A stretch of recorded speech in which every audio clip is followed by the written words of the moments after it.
Selamat datang di Novel Story, channel yang menceritakan novel berjudul Aku Bukan Menantu Sampah. Jangan lupa subscribe dan like. Sekian dari Mimin, silahkan menikmati ceritanya ya. Aku Bukan Menantu Sampah, bab 332 sama sekali tidak memiliki status. Dia melangkah maju dan berkata sambil tersenyum, "Halo Paman, halo Bibi, ini adalah makanan khusus yang aku bawa dari kota Gopo. Ayahku tahu bahwa Paman suka barang antik, jadi dia secara khusus memilih satu dan menyuruhku membawanya ke sini. Tidak tahu apakah Paman suka atau tidak." Selesai berbicara, Rocky mengantarkan beberapa kotak makanan ringan, serta tempat pena porselen biru dan putih dari dinasti Qing. Istrinya bangun pagi-pagi sekali dan mengantri selama 3 jam untuk membelinya di restoran kota Gopo karena dia mendengar bahwa Bibi suka makan semua jenis kue. Dan pemegang pulpen adalah pilihan mertuanya, harganya tidak murah. Wanita itu melirik dimsum dan tidak meraihnya. Dia berkata, "Taruh di atas meja. Kota Wasa bukanlah kampung, semuanya ada di sini. Selain itu, aku juga pilih-pilih makanan. Semua yang aku makan adalah buatan koki dari kota Wasa. Lain itu aku tidak memakannya." Pria paruh baya itu mengambil tempat pena dan berkata sambil tersenyum, "Sulit bagimu untuk datang ke kota Wasa, kamu bisa bermain beberapa hari." Meskipun kata-katanya sopan, tapi dia tidak melihat ke tempat pena, dan meletakkannya di atas meja. Tempat pena semacam ini bisa bernilai lebih dari 200 juta. Tapi apa itu kota Wasa? Ini bukan pedesaan. Di matanya, tempat pulpen hanya sesuatu hal yang biasa dan tidak bisa diletakkan di atas meja. Rocky melihat ekspresi matanya, dia tahu dia membenci tempat pena ini. Namun, tempat pena adalah produk bagus yang dipilih oleh ayah mertuanya selama seharian, dan dirinya enggan menggunakannya. Dia secara khusus menyuruhnya untuk membawanya dan memberikannya kepada ayah Talita. Pasangan paruh baya ini adalah putra kedua dari Tuan Derek.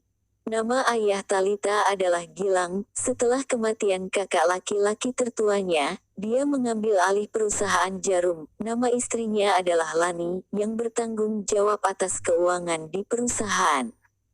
Pemuda yang sombong di belakangnya adalah putra kesayang mereka yang bernama Rainer. Kedua suami istri itu sebelumnya sibuk dengan pekerjaan mereka. Mereka hanya ingin menjaga putra mereka dan menitipkan Talita kepada Lisa. Mereka tidak terlalu peduli dengan putrinya. Oleh karena itu, Talita memiliki hubungan yang paling dekat dengan Lisa di rumah, tetapi lebih terkendali daripada bersama orang tuanya. Pelayan membawakan makanan, dan semua orang datang ke meja satu persatu. Rainer makan beberapa suap dan pergi ke kamarnya. Dan Gilang berbicara tentang urusan perusahaan dengan istrinya seolah-olah tidak ada orang lain. Sebaliknya, Lisa terus-menerus membawakan makanan untuk Rocky, mendesaknya untuk makan lebih banyak. Pelayan itu membawakan sup ayam, dan Lisa dengan cepat memerintahkan untuk meletakkannya di depan Rocky, yang dia masak khusus. Lani mengangkat kepalanya dan mengerutkan kening. Kenapa bisa membuat begitu banyak hidangan hari ini? Ada sup ikan dan ayam, bagaimana cara menghabiskannya? Oh, kesehatan Rocky tidak terlalu baik, sup ayam ini dibuat untuknya. Lisa berkata sambil tersenyum.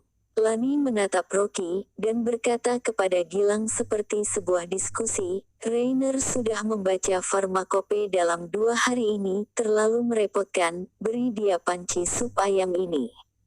Gilang langsung memberitahu para pelayannya, "Bawakan sup ayam ke kamar Rainer."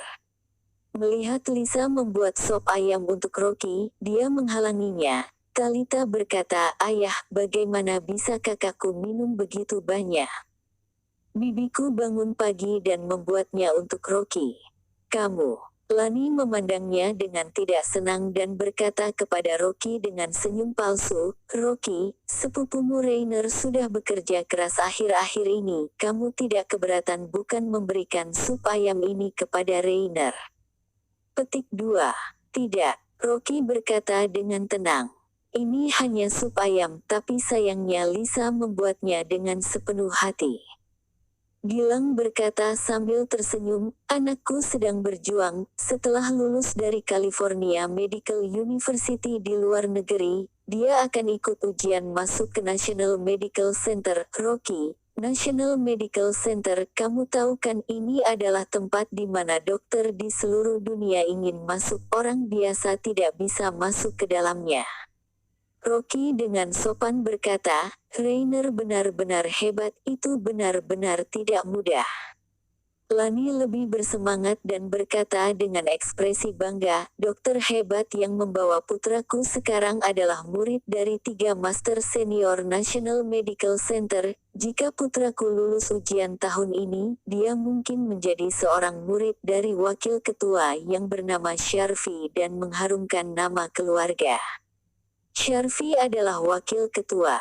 Rocky tidak menyangka. Orang tua pemarah dan kasar ini sebenarnya adalah wakil ketua. "Kamu tidak tahu." Lani terlihat mencemooh. Gilang menghentikannya.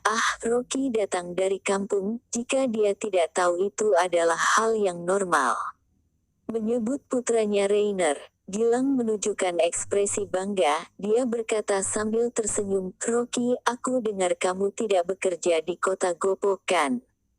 Jangan pikirkan masalah National Medical Center, kamu tidak bisa masuk ke dalamnya jika kamu mau. Aku kenal beberapa pengusaha di kota Gopo, dan aku akan meminta mereka untuk mengatur pekerjaan untukmu, jadi sopir atau sesuatu, gajinya pasti tidak akan rendah." Rocky tersenyum tenang dan tidak berbicara. Talita yang berada di sebelah, sesuap nasi hampir tersedak di tenggorokan. Orang tuanya memuji kakaknya Rainer di meja makan, tetapi mereka tidak tahu bahwa Sharfi dari National Medical Center datang menemui Rocky secara pribadi pagi ini dan ingin dia pergi ke National Medical Center untuk mendiskusikan keterampilan medis. Jika Rocky tidak mengedipkan mata barusan, dia pasti akan mengatakan yang sebenarnya. Pada saat ini, Gilang berdiri dan berkata, "Kalian makan saja, aku mau pergi dulu karena ada urusan." "Ayah, ada apa?" Talita bertanya. Gilang mengerutkan kening dan berkata, "Ini bukan urusan mitra bisnisku." Putra mereka pergi ke bandara untuk membuat masalah, tampaknya telah memprovokasi beberapa orang yang berkuasa, bahkan Dennis dan Paman Mirza juga datang. Salah satu anak mereka masih terikat di pohon. Katanya bahwa mereka sudah memprovokasi orang yang sangat penting. Temanku baru saja memintaku untuk meminta bantuan. Hasilnya, Dennis tidak mempedulikannya, dan langsung menutup telepon. Petik 2. Bagaimana bisa menyinggung Dennis dan Paman Mirza? Mereka berdua tidak bisa diprovokasi. Lisa kaget. Gilang berkata, "Ini bukan hanya masalah biasa, tetapi dikatakan bahwa orang itu adalah orang yang bahkan lebih kuat dari Dennis. Dia hanyalah seorang pemuda, dia baru saja datang ke kota Wasa. Anak-anak ini benar-benar tidak tahu diri, mereka membuat masalah tapi sekarang berada dalam masalah." Lani juga tampak terkejut dan berkata, "Orang luar yang memiliki pengaruh besar di ibu kota pasti sangat besar." Gilang, "Kamu harus tanyakan siapa jagoan besar ini. Jika kita bertemu dengannya nanti, kita harus berhubungan baik dengannya." "Tentu saja," Gilang berkata dengan suara yang murung dan melihat ke Talita. Jika pihak lain benar-benar orang yang berwawasan, dia tidak hanya membiarkan putranya menyanjung, tetapi juga memberikan putrinya. Tidak tahu apakah orang itu menyukai putrinya atau tidak. Gilang seolah-olah kepikiran sesuatu. "Oh iya, Rocky, kapan kamu akan kembali ke kota Gopo?" "Kalau semua tugasku sudah selesai, aku akan pulang ke kota Gopo." Rocky berkata. Dia merasa tidak senang, dan tidak menyangka bahwa dia baru saja datang, dan keluarga Meng menantikan kepergiannya. Baguslah kalau begitu. Mengangguk, ketika kamu kembali ke kota Gopo, aku akan meminta orang untuk mencari pekerjaan sebagai sopir untukmu. Mulai sekarang, kamu dapat bekerja dengan nyaman, jika tidak perlu kamu tidak harus pergi ke kota Wasa. Bagaimanapun, ketika Rocky datang ke kota Wasa kali ini, dia juga ingin menyanjung keluarga Meng-nya. Dia mengatur pekerjaan supir untuknya, ini juga sudah membantunya, sehingga dia tidak akan lari ke rumah keluarga Meng dalam 2 atau 3 hari. Selesai berbicara, dia pergi dengan tergesa-gesa dan bahkan tidak menyapa Rocky. Lani menoleh dan berkata, "Talita, kamu ingat apa yang dikatakan ayahmu kemarin, dalam beberapa hari kamu harus berdandan dan makan malam bersama Tuan Li." "Bu, sudah kubilang aku tidak ingin pergi kencan." Talita segera membalas, "Apalagi Tuan Li. Dia sudah berumur 40-an, dia seorang playboy, katanya beberapa artis dibuat hamil olehnya." Lani berkata, "Keluarga macam apa keluarga Li? Jika kamu bisa menikahinya, itu adalah keberuntunganmu. Terlebih lagi, perusahaan ayahmu sedang dalam perputaran yang ketat." Dia sudah mengatakan, selama kamu menikah dengannya, dia akan menginvestasikan uang sebanyak 100 miliar. "Kamu masih kecil, apa yang kamu ketahui?" Mata Talita merah karena marah. "Demi uang 100 miliar, menikahkanku dengan orang seperti itu. Aku tidak mau pergi. Mau tidak mau kamu harus pergi." Lani meletakkan sumpit di atas meja, mengabaikan kehadiran Rocky. Lani dengan keras memarahi, "Ini untuk keluarga Meng, jangan katakan Tuan Li, bahkan jika dia sudah tua, siapa yang bisa menginvestasikan uang sebanyak 100 miliar di perusahaan ayahmu, siapa yang bisa kamu nikahi?" Lisa tidak tega melihatnya, dia menghentikannya dan berkata, "Mari kita lihat dan baru katakan." Katanya Tuan Li sering bermain dengan para wanita, dan tidak jarang ada yang hamil. "Kakak ipar, ini caraku mengajarkan anakku, jangan ikut campur."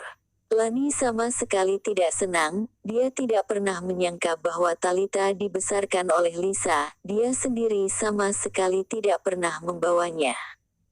Talita sangat marah hingga dia menangis. Dia berdiri dan berlari keluar sambil menangis. Terima kasih telah menonton, jangan lupa like, komen dan subscribe ya teman-teman agar saya semangat melanjutkan novel ini. Jika ada yang kurang baik silahkan komen di bawah agar saya memperbaikinya. Sekian dan terima kasih ya.